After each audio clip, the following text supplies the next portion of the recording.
और चलिए अगली खबर महाराष्ट्र से, जहां पिछले महीने जालना में हिंसा के बाद मराठा आरक्षण आंदोलन की बुझी हुई आग की चिंगारी फिर से फूट गई है।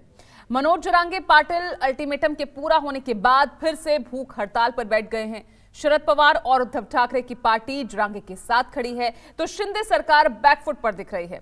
सवाल है कि क्या जरांगे का ये आंदोलन महाराष्ट्र में विपक्ष को सत्ता के खिलाफ नया हथियार देगा? क्या ये आंदोलन 2024 के रण में भी विपक्षी खेमे को फायदा पहुंचाएगा? इस रिपोर्ट में देखें।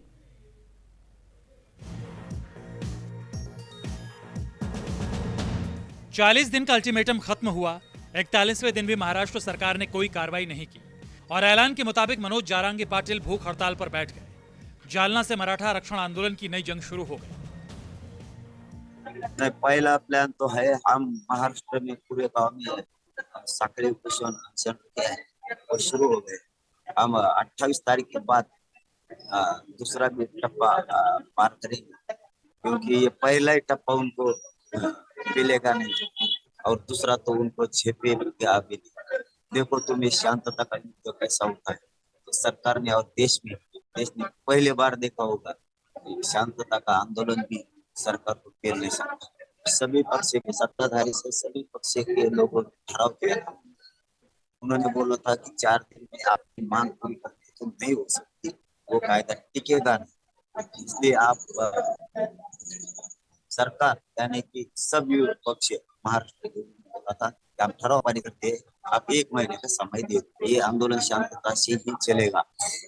हम आंदोलन करेंगे ही नहीं, लेकिन ये शांतता का युद्ध जो है, शांतता का आंदोलन जितना कि हमें रहेंगे, लेकिन ये सरकार को पेलेगा। इतनी बात मैं साफ कर रहा हूँ, सरकार को पेलेगा नहीं। मराठों का ये शांतता का युद्ध नहीं पेलेगा, नहीं पेलेगा। आप देखते जाओ ये शांतता का युद्ध कितनी ताकत से होता है। 40 साल के मनोज जारंगे पाटिल मूल रूप से भीड़ के रहने वाले हैं। रोजी रोटी के चक्कर में उन्हें जालना के अंबाद आना पड़ा था। यहाँ उन्होंने एक होटल में काम करके जैसे तैसे गुजर बसर किया। कुछ समय बाद पाटिल ने कांग्रेस के कार्यकर्ता के तौर पर जीवन के नए अध्याय का आगाज किया, लेकिन शायद उन्हें सियासत की कुछ शर्तें नागवार गुजरी और उन्होंने पार्टी छोड़ दी। कांग्रेस छोड़ने के बाद पाटिल ने शिवबा संगठन नाम का संगठन बनाया। यह संगठन मराठा समुदाय के सशक्तिकरण के लिए काम करता था।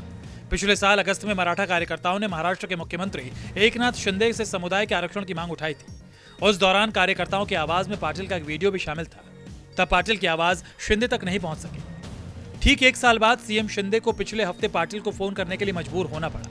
उन्होंने भूख हड़ताल पर बैठे पाटिल से आंदोलन बंद करने का अनुरोध किया। पाटिल ने सीएम के अनुरोध पर ध्यान नहीं दिया और बीते 8 सितंबर को मनोज जालना में 7 अन्य कार्यकर्ताओं के साथ भूख हड़ताल पर बैठ गए।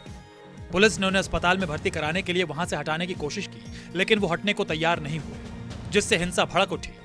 मराठा कार्यकर्ताओं ने पुलिस पर बड़ी संख्या में प्रदर्शनकारियों को पीटने का आरोप भी लगाया।